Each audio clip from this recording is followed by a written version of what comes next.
Why pricing your programs, your products, your services off of your worth is actually not a good idea. Hear me out. Just hear me out, because I know, like, there's so many sayings like, you're worth it so much. Like, the worth conversation is a big one. So just hear me out before you like jump to conclusions, because this was an intuitive download, so someone needs to hear this. Like, I have really been like honoring my intuition and speaking life into it, speaking energy into it, because there's someone out there in the online corners of the world that somehow are stumbling on this video, and there are no accidents. Someone needs to hear this. So when you have digital assets like a digital download, a course, a membership, even like services online, like anything that's not like tangible goods, so it's either services or like digital products, programs, etc. The pricing structure is actually really hard for so many. If I had to say, the one question I get the most is, I'm struggling with pricing. I'm struggling with pricing. I'm struggling with pricing. Like, it is by far, for sure, one of the biggest questions I get, and like the thing that people just have a really hard time with, because in like traditional pricing, you know, when there's like cost of goods sold and, you know, all of those things, typically people either double it or times it by 3. That's like a really like well-known thing, more like in like the boutique space type of world. It's a lot easier to decide the pricing because there's like physical, tangible goods. But when it's like something like your time, like a one-on-one coaching call or a 100-page playbook, your version of what you think it's worth and my version of what I think it's worth are probably very different, and it's so much harder to know who's right or wrong because there's no like hard cost. Like, yeah, there's time involved and maybe like software involved, but it's such a harder thing. So I do want to acknowledge, if you struggle with pricing, it's a real thing. You are not alone. It is like I said, it's literally like the thing that I get asked the most. So I want to specifically talk about why pricing it off of your worth is not a good idea. And here's the thing. So if you price it off of your worth, meaning like, oh my gosh, I think, you know, it's worth this because my time is worth X, that is tricky. Because let's say you decide your price is $1,000 for an hour of your time. And you're like, I know I can get a great return for somebody for an hour of my time. I can help them like literally collapse time. You know, they can save so much money. They can make so much money. Obviously, it's always on them when it comes to like the actual execution, but you feel good pricing it off of that. So when it's so tied to your worth, it can actually become a huge mind fuck, because the minute that somebody says, oh no, I would never pay that, or that's too expensive, or wow, I wasn't expecting it to be that price, like any of those types of comments can really slow you down. And it's not any, like, it would be any amount of money. It could be $100, not $1,000, and someone out there would say that. So the price is important, but how do we get to the price is the most important conversation, because when we are getting to it just based off of you, then when someone says no, you as the creator can be like, it's like a dagger in the heart. You're like, ugh, right? And then if you have rejection sensitivity, it can really mess you up. Like, it can really slow you down. You can get in your own head. So a better thing to do is to pull you out of the equation and really look at what's the strategy with the product, the program, the service. What are like the time investment involved? even if it wasn't you, but like, let's say you were to hire somebody, because we do want to turn a profit. So like, for example, my client that I had in Vegas this past weekend was a very custom package. A celebration trip was included in her package. When I was basing the pricing off of her whole package, it had nothing to do with me. Like, yes, she got time with me not only during the trip, but leading up to the trip. She got done for you social media content with my team. So I literally pulled myself out of the equation and said, okay, what is it going to cost to take her to Vegas? What is it going to cost me to have a team member fulfill her deliverables?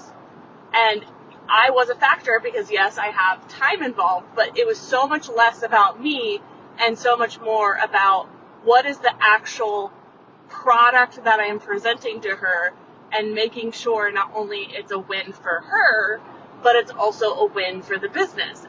Both parties do need to win. Like, if you're constantly losing money with every product, it's never going to change, right? Like, you need to be profitable with every single sale, because it makes it so much easier to win. Even if that profit is small in the beginning, it's better than a negative.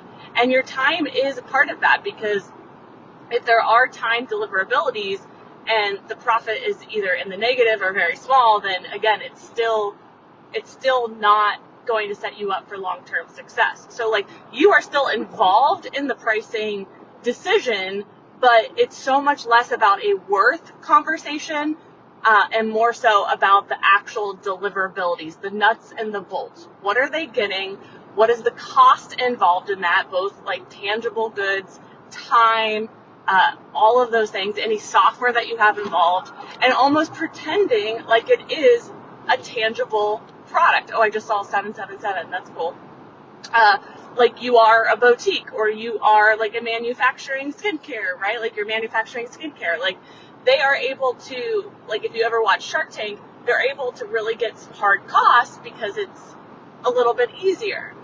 And equally, these types of businesses that are more non-tangible actually can have a higher profit margin, because you're not having to get things shipped from, all over the world. You're not having to have a brick and mortar location. So you do have a huge advantage from a pricing standpoint. And so you really understanding the nuts and the bolts is the most important thing. Like, that way, for every sale, you're going to feel good about it and you're going to turn a profit. So like, when I presented the offer to my client, oh my gosh, almost a year ago now, because it was a longer term package, I was okay if she said no. You can't price things based on if people are going to say yes or no.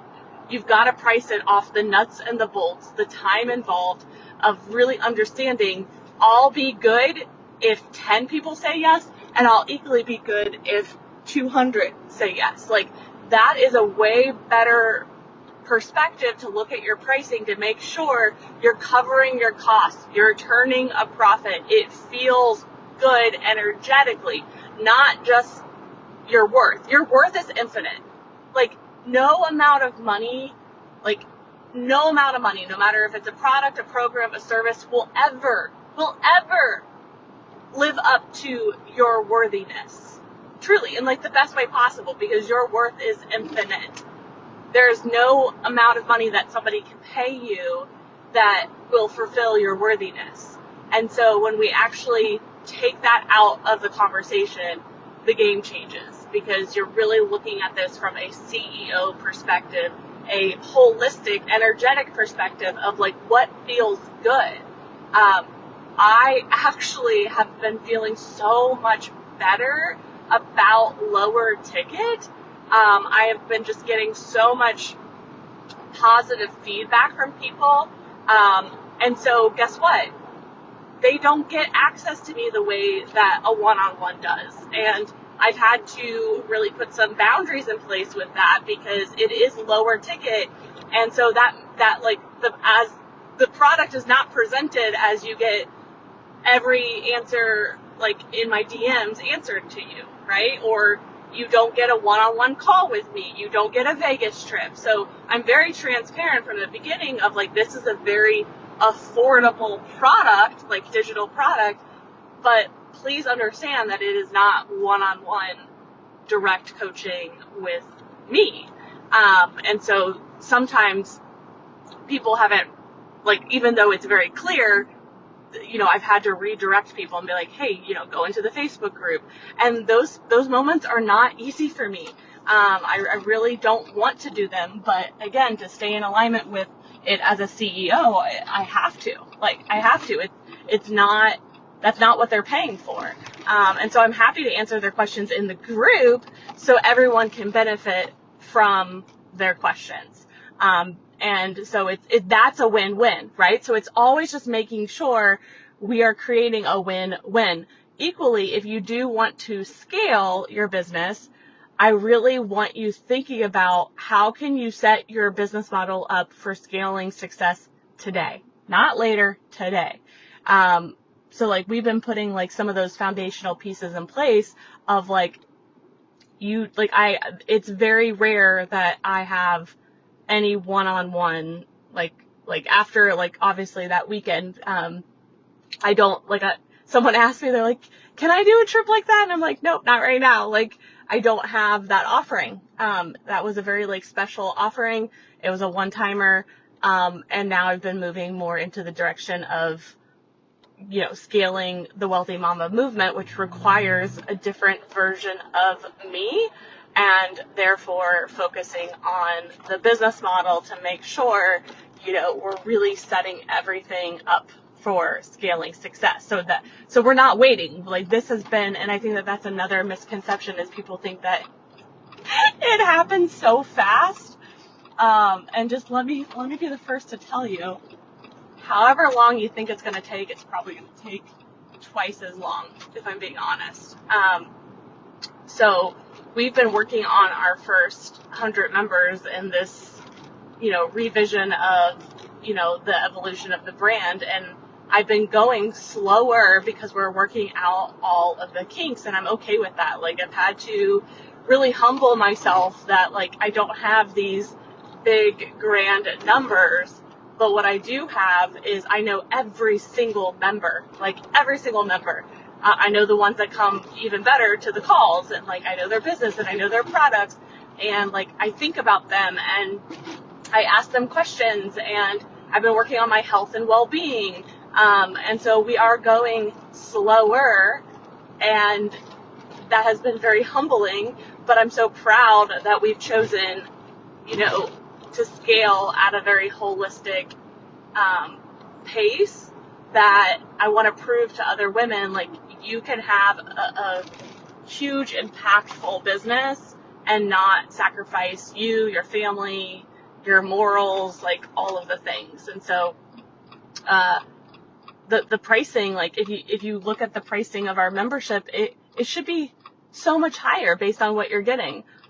So the pricing doesn't make sense to, if I priced it just on my worth, it would actually be out of alignment, but I didn't price it on my worth. I priced it on accessibility, scaling, impact, so that way, more people can get this information, less of my time. So that felt very sexy to me, because I need to work on the business. I definitely have a tendency to go into, all of our students' businesses or my clients' businesses, and rightfully so, that's a part of the equation, but, there's a big difference between being the teacher and being the CEO.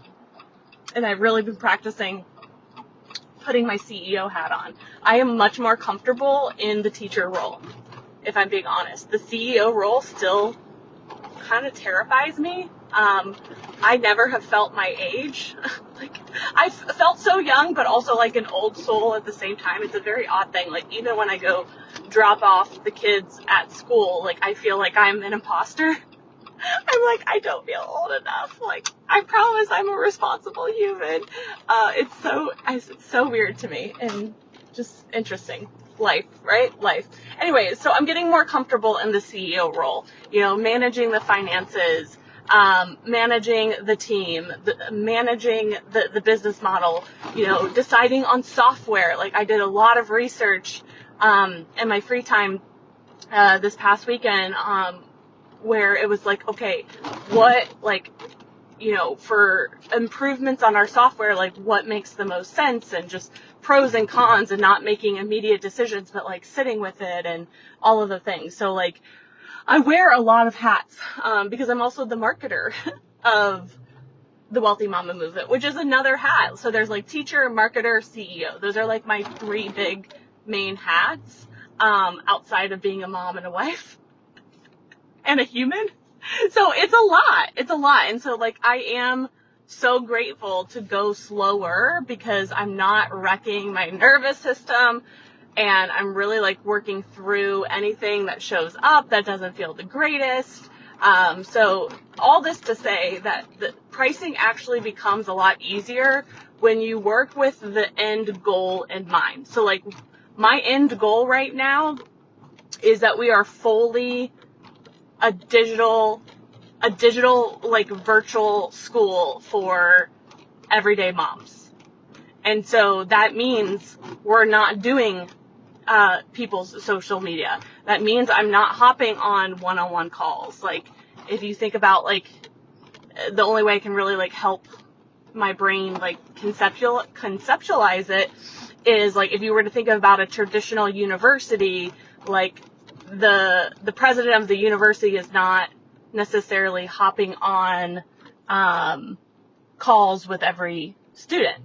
They may stop into a classroom, right? They may meet some of the teachers, right? Like, they're still heavily involved, but their goal is to maintain the brand, right? Like, to make sure that the overall big vision is being taken care of. And that truly is my zone of genius. Like, the big vision is, I could live there all day. Like, that is really what I'm good at.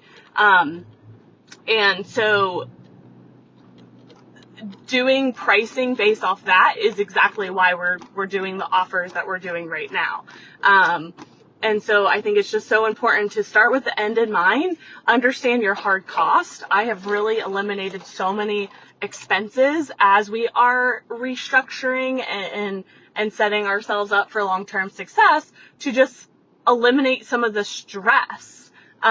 So I have really, like, I call it the naked budget. Like, we have a very, very naked budget, as a business, and that is by design. So everything is starting with the end in mind and making decisions based off of that. And it's so much easier to make pricing decisions when you know the direction that you're trying to head, and you know the cost involved in all of that.